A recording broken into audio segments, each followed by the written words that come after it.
Парк «Патриот» — это комплекс уникальных объектов, который объединил интерактивные музейные площадки, бронетехнику, авиацию. Там проходят военно-тактические игры и масштабные мероприятия, которые собирают сотни тысяч посетителей. Артефакты войны, современные технологии, настоящее погружение в историю. Павильон, посвященный якутянам в Великую Отечественную, действительно может удивить посетителей парка «Патриот». В павильоне очень много интерактива. Вот, например, панель, посвященная знаменитому Алсибу, Аляска-Сибирь. Здесь представлен путь самолетов из США на Западный фронт. Также можно увидеть, как выглядели аэропорты в 1943 году.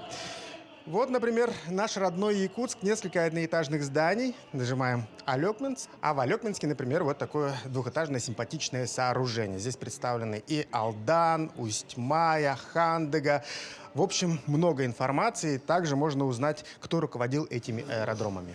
Часть экспозиции посвящена знаменитым якутянам-снайперам. Здесь можно познакомиться и с биографиями наших героев Советского Союза, а также увидеть, как жила наша республика до войны и как помогала в тылу. Например, снабжала фронт рыбой. А если захотите отдохнуть, то можно пойти в кино. В павильоне есть кинотеатр. Здесь транслируются документальные, художественные, якутские фильмы о Великой Отечественной войне. Вот сейчас идет картина Дмитрия Кольцова «Рядовой Черен». Причем разделы павильона будут существенно дополнены в ближайшее время.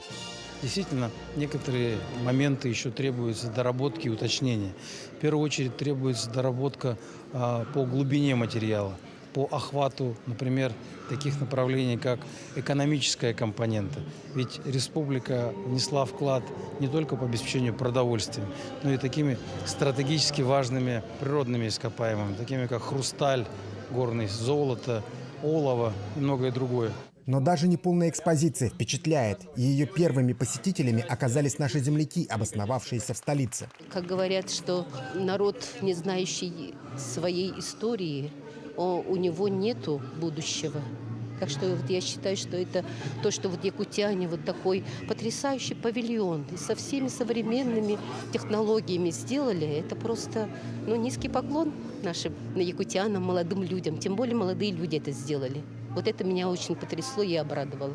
Также в павильоне есть раздел, посвященный якутянам, которые сражались в русско-японской войне 1904-1905 годов и во времена Первой мировой. Там представлены интересные факты, документы и биографии наших земляков, которые оказались на передовой.